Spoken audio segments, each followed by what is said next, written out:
नासिक में विज्ञान अध्ययन केंद्र और दैनिक महासागर के सहयोग से परशुराम साई खेड़कर रंगमंच पर मेधावी विद्यार्थियों का सम्मान समारोह आयोजित किया गया था, जिसमें मुख्य अतिथि के तौर पर दैनिक महासागर के प्रधान संपादक श्री कृष्ण चांडक ने विद्यार्थियों का मार्गदर्शन करते हुए बहुत सी बातें कही हैं। हम आपको बता दें कि इस विज्ञान अध्ययन केंद्र के निदेशक डॉक्टर श्रीरंग प्रभु, महासागर के संपादक प्रोफेसर जयंत महाजन, राष्ट्रीय महासचिव प्रशांत पाटिल और कई अन्य गणमान्य व्यक्ति भी मंच पर उपस्थित थे। वहीं इस कार्यक्रम के मुख्य अतिथि के तौर पर दैनिक महासागर के प्रधान संपादक श्री कृष्ण चांडक ने विद्यार्थियों का मार्गदर्शन करते हुए बहुत से बातें कही हैं। उन्होंने कहा कि शिक्षकों द्वारा किए गए मूल्यों का जीवन में पालन करना चाहिए। सच्ची शिक्षा तभी मिलती है जब हम सत्य, शुद्ध आचरण और चरित्र को स्वीकार करते हैं। प्रलोभन के रास्ते पर ना जाए, अपनी मेहनत पर विश्वास रखें। वहीं श्री चांडक ने आगे कहा कि उच्च पद पर पहुंचने का मतलब आदर्श विद्यार्थी होना नहीं है, बल्कि आप जहां भी हैं वहीं से समाज के लिए काम करें तो आदर्श विद्यार्थी आप बन जाते हैं। मानसिक गुलामी से बचें और अपने विचारों को जागृत रखें। कार्यक्रम में 100% सफलता प्राप्त करने वाले विद्यार्थियों को भी सम्मानित किया गया। विज्ञान अध्ययन केंद्र के डॉक्टर श्रीरंग प्रभु ने कहा है कि कड़ी मेहनत, अनुशासन और निरंतरता के बल पर विद्यार्थी सफलता के शिखर पर पहुंचते हैं। दैनिक महासागर के नासिक संस्करण के संपादक प्रोफेसर जयंत महाजन ने विद्यार्थियों को सकारात्मक दिनचर्या अपनाने की भी सलाह दी है। उन्होंने संदेश दिया, सुबह जल्दी उठें और दिन की शुरुआत ध्यान, व्यायाम, पठन पाठन और सकारात्मक समाचारों से करें। 98% से अधिक अंक लाने वाले पुनील सेठ जी, शिवानी पाटिल, आदित्य पवार समेत कई मेधावी विद्यार्थियों को गण्यमान्य लोगों ने सम्मानित किया। कार्यक्रम में अभिभावकों ने उत्साहपूर्वक भाग लिया। अभिभावकों ने विद्यार्थियों के पीछे मजबूती से खड़े महासागर की भी सराहना की है। ना मिले जो पंखा की पोंग, म्हणजे तुम्हाला अभ्यास करणं अत्यंत आवश्यक आहे।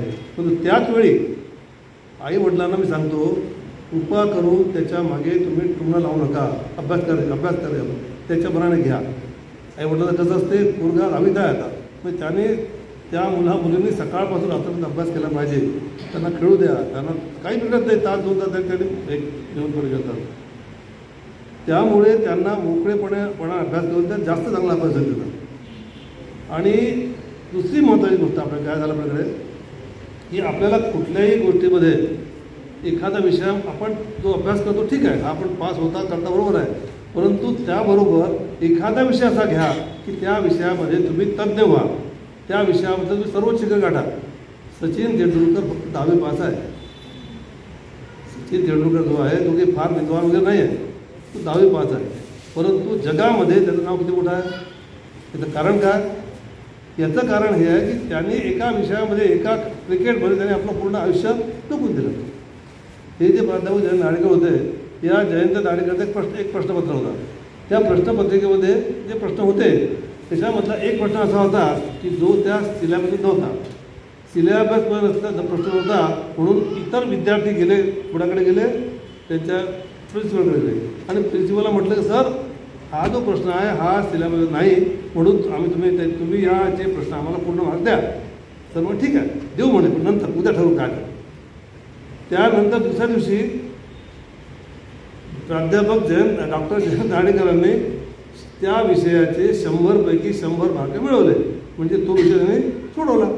त्याचा अर्थ काय झाला की त्यांचा अभ्यास चौफेर अभ्यास होता आणि हा यावर्षी नव्हता तो विषय, तरी तो वर्ष मागच्या वर्षीचा आपण होता तो विषय, तो 100 प्रश्न, म्हणजे त्यांना ते आठवत होतं, म्हणजे त्यांनी अभ्यास केला होता। बरोबर आहे। जोपर्यंत तुम्ही अभ्यास करत बघायचं म्हटलं आणि मग ते ठरवलं की ज्या अर्थी या विद्यार्थ्यांनी 100 पैकी 100 मार्क मिळवले आहे, त्या अर्थी तो प्रश्न त्यांनी सोडवला आहे, त्यांनी वाचला आहे, तुम्ही का नाही केलं आणि त्याला मार्क दिलेला आहे। तर असे जे प्रश्न आहेत, असे जे विषय आहेत, अशा ज्या गोष्टी आहेत, ह्या गोष्टी तुमच्याकरता अत्यंत महत्त्वाच्या असतात। काय होते, अभ्यास करताना आपल्याला आज आपली परिस्थिती काय आपल्या देशामध्ये काही विषयावर सुट्टी पाहिजे, काही असो। टाटा जेव्हा मरण पावले, टाटा याच्यामध्ये मोठे टाटा जे होते ते मरण पावले, त्यांनी सांगितलं होतं, मी जर मरण एक बुजुर्ग पत्रकार एवढ्या लांब आलेला आहे. या आई वडिलांनी त्याची नोंद घेतली. लहान मुलांना जरी कळालं तर कोण आलंय आपल्या पाल्याला पाठीवर थाप देण्यासाठी, नागपूरहून आलेलं कोण आहे. म्हणून सर्वप्रथम मी तुम्हाला विनंती करतो, टाळ्यांच्या कडकडाट सांगायचं. वृत्तपत्राच्या संदर्भामध्ये सूत्रसंचालन करणाऱ्या मॅडमने सांगितलंय की तो कशा प्रकारचा चौथा आधार आहे, चौथा आधारस्तंभ आहे.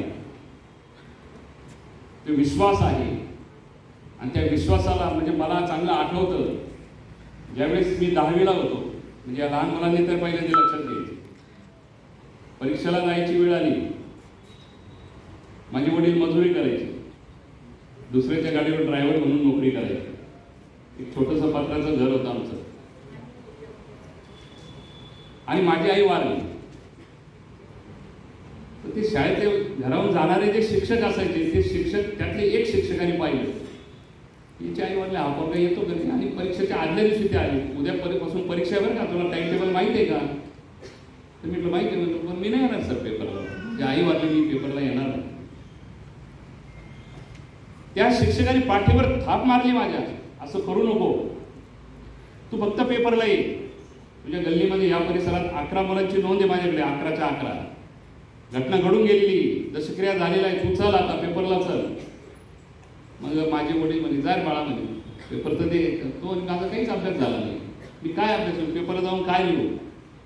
तुमच्या माहितीसाठी सांगतो, मला काहीतरी 41 पॉईंट काहीतरी टक्के मार्क पडले.